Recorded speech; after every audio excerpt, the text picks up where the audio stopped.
Introducción a la filosofía de la praxis, por Antonio Gramsci. 5. Primera parte. Introducción al estudio de la filosofía y del materialismo histórico. Capítulo 2. Problemas de filosofía y de historia. El lenguaje, las lenguas, el sentido común. ¿En qué consiste exactamente el mérito de lo que suele llamarse sentido común o buen sentido? No solo en el hecho de que, aunque sea implícitamente, el sentido común utilice el principio de causalidad, sino también en el hecho, mucho más limitado, de que en una serie de juicios el sentido común identifica la causa exacta, simple y al alcance de la mano, y no se deja desviar por extravagancias o dificultades metafísicas pseudoprofundas, pseudocientíficas, etc. El sentido común no podía dejar de exaltarse en los siglos XVII y XVIII, cuando se reaccionó contra el principio de autoridad presentado por la Biblia y Aristóteles. De hecho, se descubrió que en el sentido común había una cierta dosis de experimentalismo y de observación directa de la realidad, aunque fuese empírica y limitada. Todavía hoy, en condiciones similares, se hace el mismo juicio laudatorio del sentido común, aunque la situación haya cambiado y el sentido común actual sea mucho más limitado en su mérito intrínseco. Concebida la filosofía como concepción del mundo y la actividad filosófica no sólo como elaboración individual de conceptos sistemáticamente coherentes, sino además y especialmente como lucha cultural por transformar la mentalidad popular y difundir las innovaciones filosóficas que demostrarán ser históricamente verdaderas en la medida en que llegarán a ser universales concretamente, es decir, histórica y socialmente, se debe plantear técnicamente en primer plano la cuestión del lenguaje y de las lenguas. Habrá que volver a ver las publicaciones de los pragmatistas al respecto. En el caso de los pragmatistas, como en general ante todo intento de sistematización orgánica de la filosofía, no está claro que la referencia se haga a la totalidad del sistema o al núcleo esencial del mismo. Creo poder decir que la concepción del lenguaje de Bailati y otros pragmatistas no es aceptable.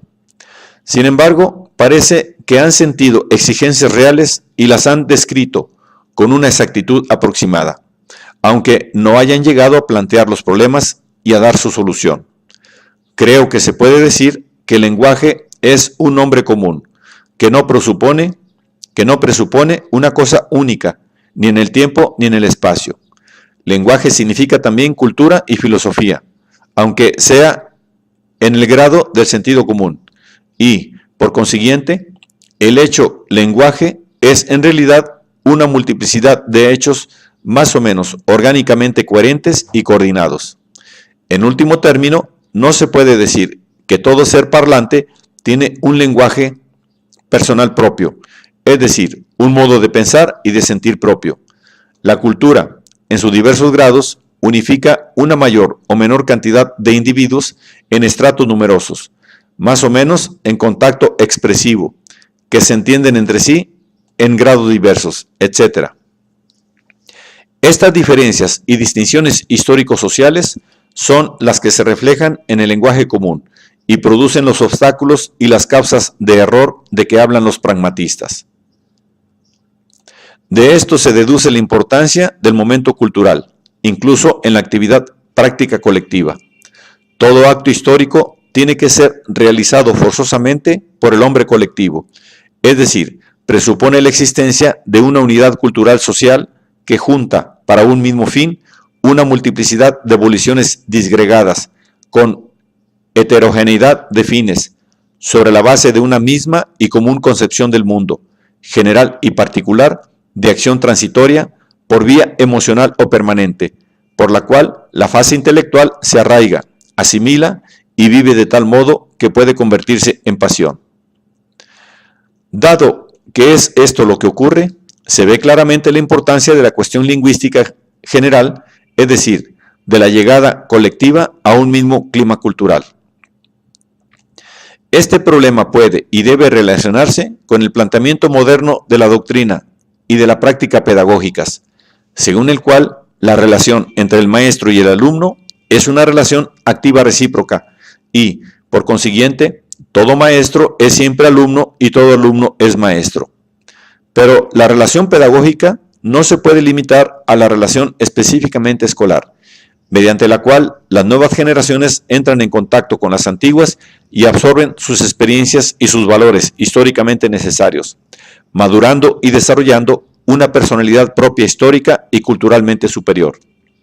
Esta relación existe en toda la sociedad en general y para todos los individuos respecto a otros individuos, entre capas intelectuales y no intelectuales, entre gobernantes y gobernados, entre élites y secuaces, entre dirigentes y dirigidos, entre vanguardias y cuerpos de ejército. Toda relación de hegemonía es necesariamente una relación pedagógica y se verifica no solo dentro de una nación, entre las diversas fuerzas que la componen, sino en todo el campo internacional y mundial, entre complejos de civilización nacionales y continentales. Por esto se puede decir que la personalidad histórica de un filósofo individual viene dada también por la relación activa entre él y el ambiente cultural que quiere modificar, ambiente que actúa sobre el filósofo y le constriñe a una actividad autocrítica, opera como maestro. Por esto, una de las mayores reivindicaciones de las modernas capas intelectuales en el ámbito político ha sido la de la llamada libertad de pensamiento y de expresión del pensamiento, prensa y asociación, porque solo donde existen estas condiciones políticas se realiza la relación de maestro-discípulo en el sentido más general que acabamos de recordar. Y, de hecho, se realiza históricamente un nuevo tipo de filósofo que se puede llamar filósofo democrático. Esto es, el filósofo convencido de que su personalidad no se limita a su individualidad física, sino que es una relación social activa de modificación del ambiente cultural. Cuando el pensador se contenta con su propio pensamiento, subjetivamente libre, es decir, abstractamente libre, provoca hoy la burla.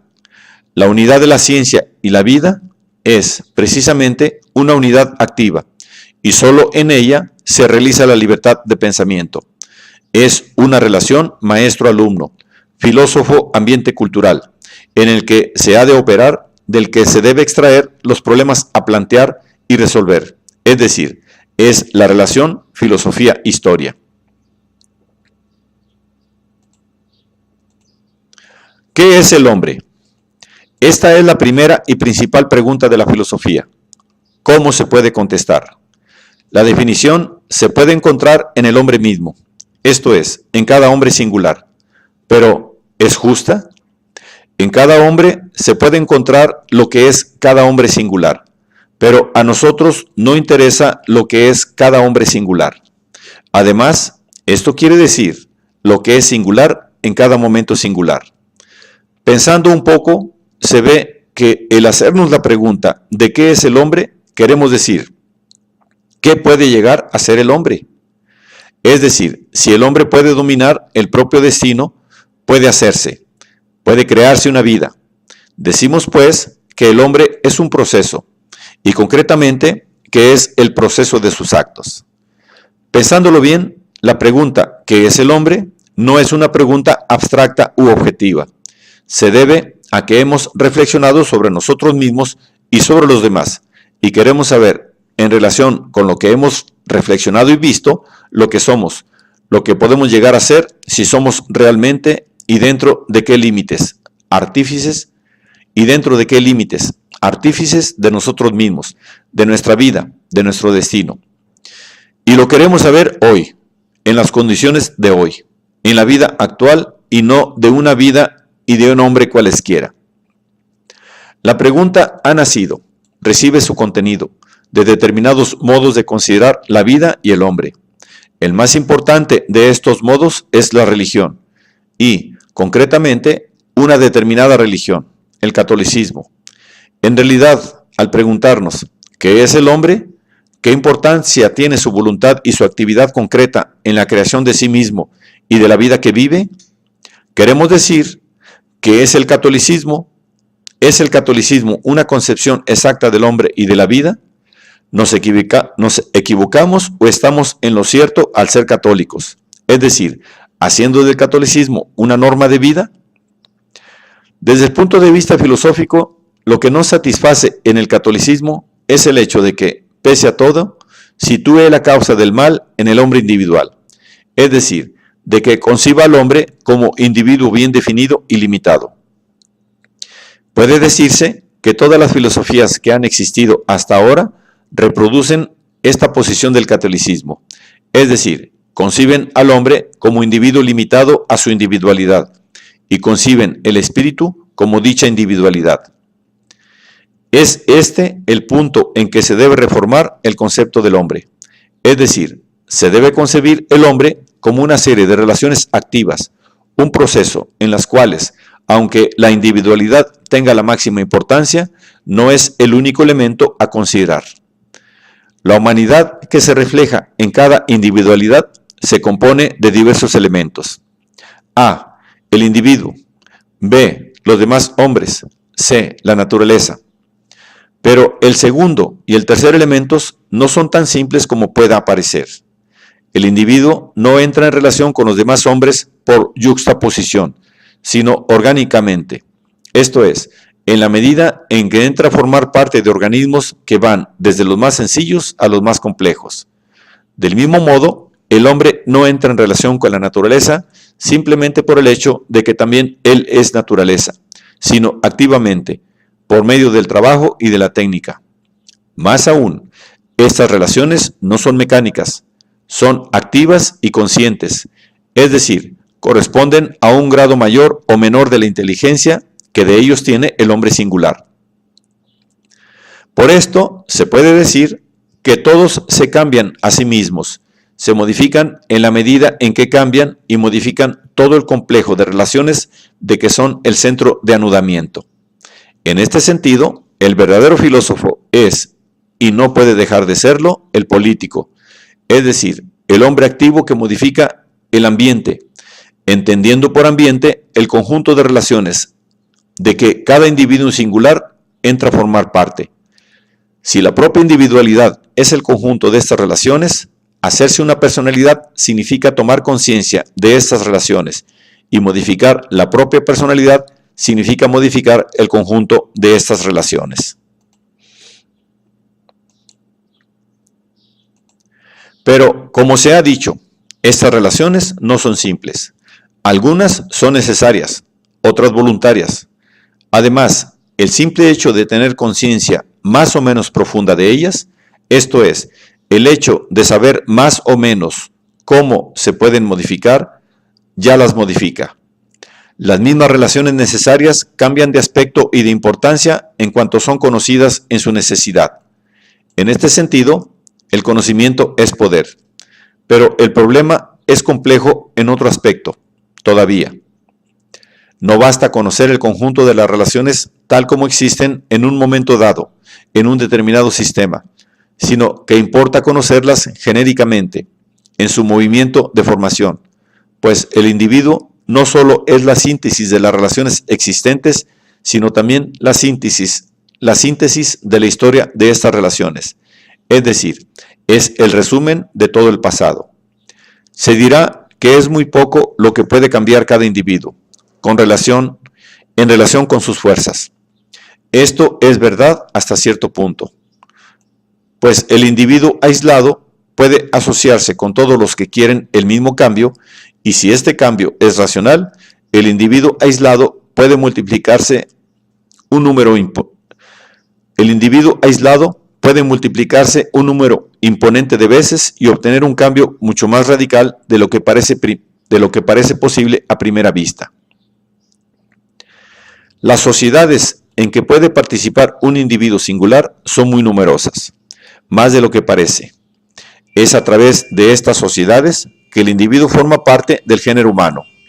Son, pues, múltiples los modos en que el individuo singular entra en relación con la naturaleza, pues por técnica debe entenderse no solo el conjunto de nociones científicas aplicadas industrialmente, que es la forma en que acostumbra a entenderse, sino también los instrumentos mentales, el conocimiento filosófico. Es un lugar común que el hombre solo puede concebirse viviendo en sociedad, pero no se sacan todas las consecuencias necesarias de esta evidencia, ni siquiera en el plano individual.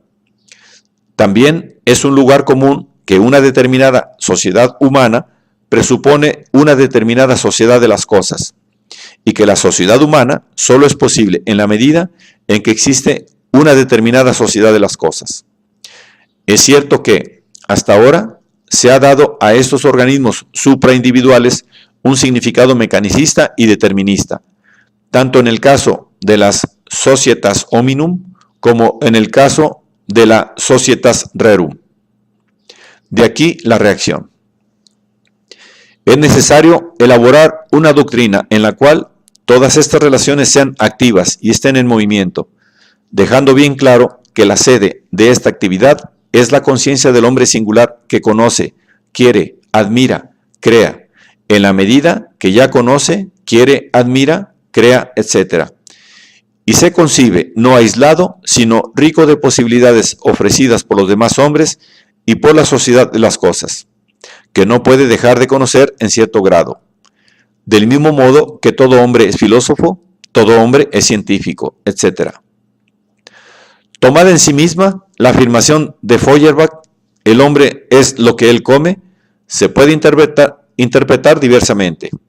Una interpretación tosca y estúpida es que el hombre es lo que él come materialmente, es decir, que los alimentos tienen una influencia determinante e inmediata en el modo de pensar. Recuérdese la afirmación de Amadeo de que si se supiese lo que ha comido un hombre antes de pronunciar un discurso, por ejemplo, se podría interpretar mejor este discurso.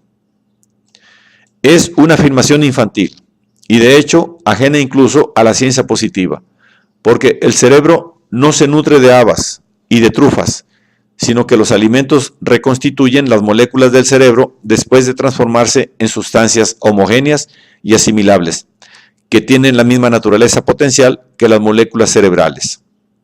Si esta afirmación fuese cierta, la matriz determinante de la historia se encontraría en la cocina y las revoluciones coincidirían con los cambios radicales en la alimentación de las masas.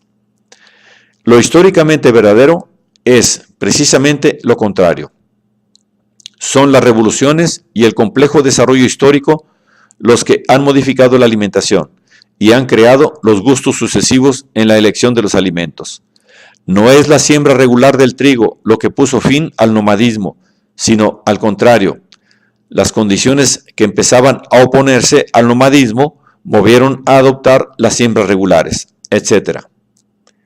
Por otro lado, es cierto que el hombre es lo que él come en la medida en que la alimentación es una de las expresiones de las relaciones sociales en su complejo, y toda reagrupación social tiene una alimentación básica.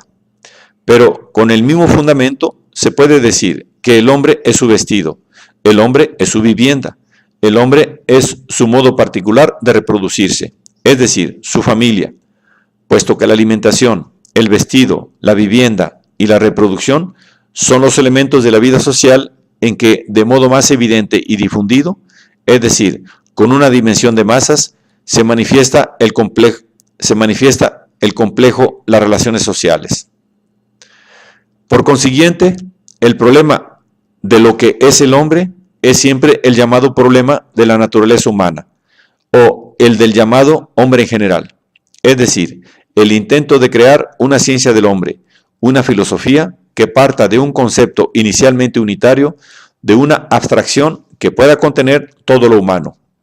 Pero lo humano, ¿es un punto de partida o un punto de llegada, como concepto y hecho unitario? ¿O no cabe decir más bien que este intento, esta búsqueda, son un residuo teológico y metafísico en la medida en que se ven como punto de partida? La filosofía no se puede reducir a una antropología naturalista, es decir, la unidad del género humano viene dada por la naturaleza biológica del hombre. Las diferencias del hombre que cuentan en la historia no son las biológicas, raza, conformación del cráneo, color de la piel, etc.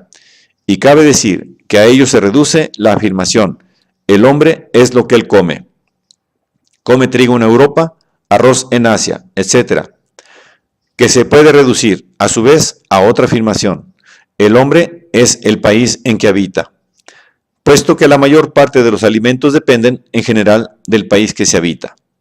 Tampoco se puede decir que la unidad biológica haya contado nunca mucho en la historia.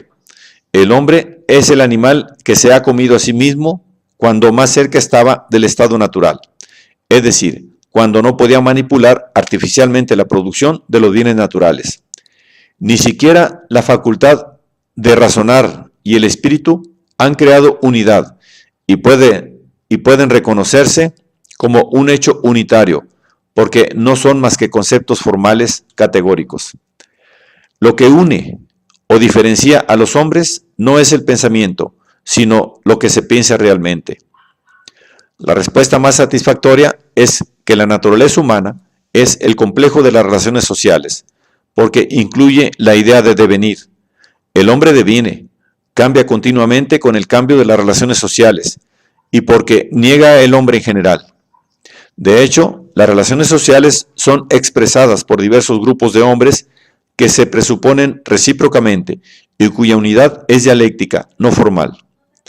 El hombre es aristócrata en la medida en que es siervo de la gleba, etc. Se puede decir incluso que la naturaleza del hombre es la historia.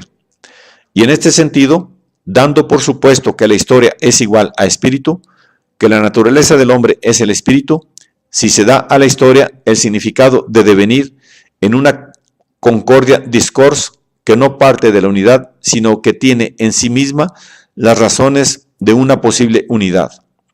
Por esto, la naturaleza humana no se puede encontrar en ningún hombre particular, sino que se encuentra en toda la historia del género humano, y el hecho de que se utilice la palabra género de carácter naturalista tiene su significado, mientras que en todos los individuos singulares se encuentran características puestas de relieve por la contradicción con las de los demás individuos.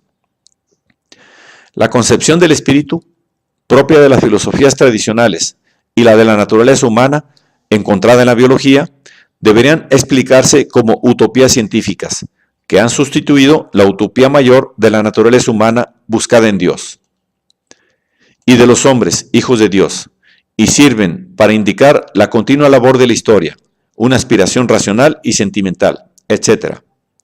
Es cierto que tanto las religiones que afirman la igualdad de los hombres por ser hijos de Dios, como las filosofías que afirman su igualdad por ser partícipes de la facultad de razonar, han sido expresiones de complejos movimientos revolucionarios. La transformación del mundo clásico, la transformación del mundo medieval, que han constituido los más poderosos eslabones del desarrollo histórico. La base de las últimas filosofías de base utópica, como la de Croce, vendría dada por el hecho de que la dialéctica hegeliana ha sido el último reflejo de estos grandes nexos históricos y de que la dialéctica, expresión de las contradicciones sociales, debe convertirse, con la desaparición de estas contradicciones, en una pura dialéctica conceptual. En la historia, la igualdad real, es decir, el grado de espiritualidad alcanzado por el proceso histórico de la naturaleza humana, se identifica en el sistema de asociaciones privadas y públicas, explícitas e implícitas, que se anudan en el Estado y en el sistema político mundial. Se trata de igualdades sentidas como tales por los miembros de una asociación y de desigualdades sentidas entre las diversas asociaciones. Igualdades y desigualdades que valen en cuanto se tiene conciencia de ellas individualmente y como grupo. De este modo, se llega incluso a la igualdad o ecuación entre filosofía y política, entre pensamiento y acción, es decir, a una filosofía de la praxis.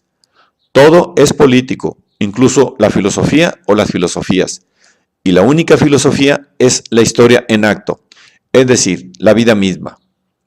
En este sentido, se puede interpretar la tesis de que el proletariado alemán es el heredero de la filosofía clásica alemana, y se puede afirmar que la teorización y la realización de la hegemonía por parte de Illich ha sido también un gran acontecimiento metafísico.